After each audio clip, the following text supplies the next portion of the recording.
दोस्तों, गोरा बनने की चाहत किसे नहीं होती और हर व्यक्ति चाहता है कि वह गोरा हो। लेकिन भगवान के बनाए हुए रंग में कभी भी बहुत ज़्यादा हम हस्तक्षेप नहीं कर सकते। लेकिन कभी कभी लोग इतने महंगे केमिकल युक्त प्रोडक्ट यूज़ कर लेते हैं कि माया मिलीना राम वाली स्थिति बन जाती है। उनको चेहरा पे गोरापन तो नहीं आता, लेकिन साथ में कभी कभी उन महंगी केमिकल युक्त क्रीम के कारण दाग, धब्बे, झाइयाँ, कील, मुहासे इत्यादि बहुत सता देती है और मुंह इतना बदरंग हो जाता है कि कभी कभी वो बिल्कुल इन्फिनिटी कॉम्प्लेक्स वाली स्थिति हो जाती है, किसी को मुंह दिखाने के भी लायक नहीं रहते। हम आज आपको कुछ ऐसे प्रयोग बताएंगे, यदि आप नियमित रूप से उसको घर में करें तो आप हजारों लाखों में अलग ही चमकने लगेंगे। आपके चेहरे का ग्लो अलग ही चमकेगा। आपने देखा होगा बहुत से लोग गोरे होते हैं लेकिन चेहरे पर तेज नहीं होता, चेहरे पर स्किन में ग्लो नहीं होती, तो वो कहीं से अच्छे नहीं लगते। लेकिन कुछ काले रंग के लोग भी जिनके चेहरे पर ग्लो होता है, सुंदरता उनके पीछे भागती है और लोग उनको निहारते हैं। यदि आप भगवान की पूजा करते हैं तो आपने देखा होगा भगवान की पूजा में हम दूध का ही इस्तेमाल करते हैं।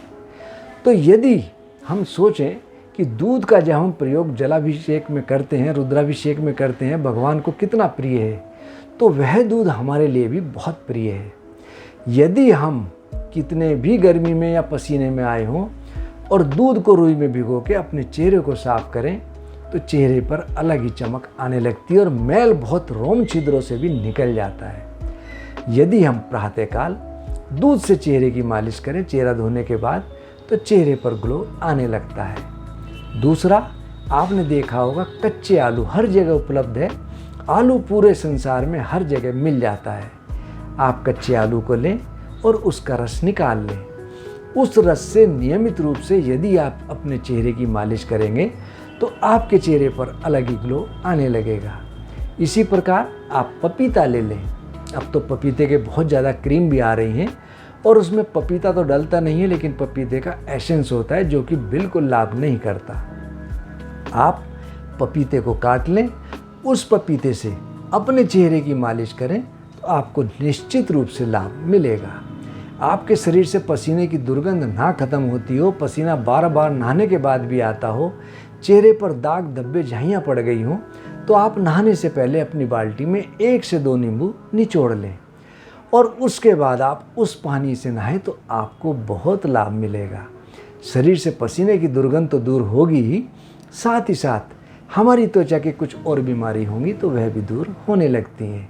और यदि हम नींबू से अपने चेहरे की मालिश करें तो सुंदरता पीछे पीछे भागने लगती है। खाने पीने में हमको आंवले के 1 से 2 मुरब्बे रोज प्रतिदिन सेवन करने चाहिए दूध के साथ।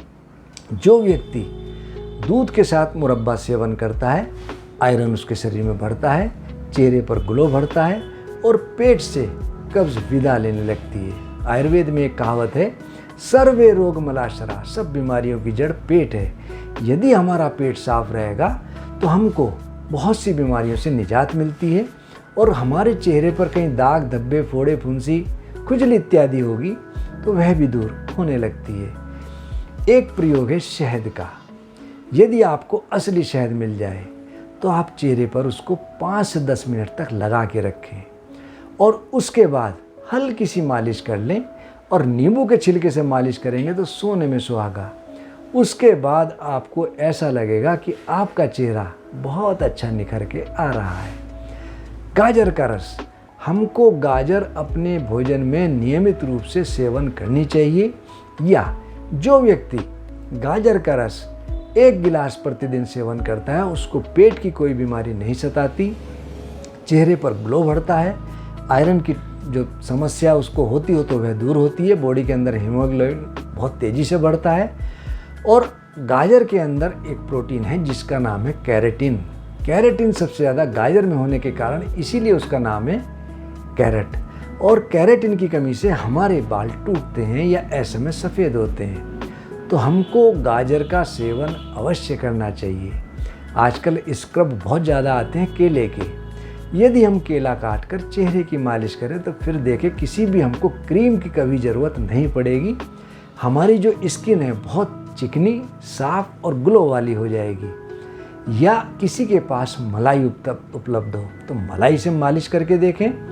और नारियल आपने देखा होगा, कुछ नारियल होते हैं जिनके अंदर मलाई होती है, उस मलाई से भी यदि हम मालिश करें तो हमको बहुत लाभ मिलता है। इसी प्रकार जब हम रुद्राभिषेक करते हैं तो आपने देखा होगा दही भी उसके अंदर डालते हैं। यदि हम दही और नींबू डाल करके अपने चेहरे पर मलें या शरीर पर मलें तो मैल तो कटता ही है, पसीने की दुर्गंध तो दूर होती है, शरीर में हमारी स्किन ग्लो लेने लगती है। और सर्दियों में दूध के अंदर केसर डालकर यदि हम नियमित रूप से पिएं और उस दूध की चेहरे पर मालिश करें तो लाली बहुत तेज़ी से बढ़ती है। साथ ही साथ चावल का मांड, जिसका चावल का पानी होता है, उसके अंदर विटामिन्स, प्रोटीन्स, मिनरल्स और कार्बोहाइड्रेट्स प्रचुर मात्रा में होते हैं। यदि हम उस पानी को रुई में भिगो करके अपने चेहरे पर मालिश करें या सफाई करें तो चेहरा निखर के आने लगता है। और एक दाल है मसूर की दाल, आप इसको पीस लें, दूध में भिगाकर उपटन बनाकर मुंह पर लगाएं तो आपको बहुत लाभ मिलेगा। इसी प्रकार चंदन भी यदि हम चेहरे पर लगाएं तो हमको बहुत लाभ मिलता है। हम अपनी फार्मेसी में 2 प्रोडक्ट, सुंदर बहार फेस पैक और केसर कांति फेस पैक, ये प्रातःकाल इनमें से कोई भी ले लें। सर्दियों में केसर कांति बहुत अच्छा है क्योंकि इसके अंदर केसर है। इसका उपटन बनाकर 10 से 15 मिनट के लिए हम चेहरे पर लगाएं और लगा के उसके बाद चेहरा धोएं, फिर देखें आप हज़ारों में अलग ही चमकने लगेंगे। और इसी प्रकार रात्रि में एक तेल हम बनाते हैं, सुंदर बहार तेल, इसको चेहरा साफ करके इसकी हल्के हाथ से मालिश करें तो सुंदरता निश्चित रूप से आपके पीछे भागेगी। दोस्तों, हम आपको नित नई जानकारियाँ देते हैं और मैं आपसे कहूँगा कि हमारा YouTube चैनल आदर्श आयुर्वेदिक के नाम से आप उसको ज़रूर फॉलो करें और सब्सक्राइब कराएं। दूसरे सोशल मीडिया आदर्श आयुर्वेदिक फार्मेसी के नाम से हैं, जो कि LinkedIn, Twitter, Facebook page, Instagram पर मौजूद हैं। आप उनको भी ज़रूर फॉलो करें। मैं आपसे ऑनलाइन ऑफलाइन हर समय निःशुल्क परामर्श हेतु उपलब्ध रहता हूँ। आप कभी भी निसंकोच मेरे से संपर्क कर सकते हैं। धन्यवाद।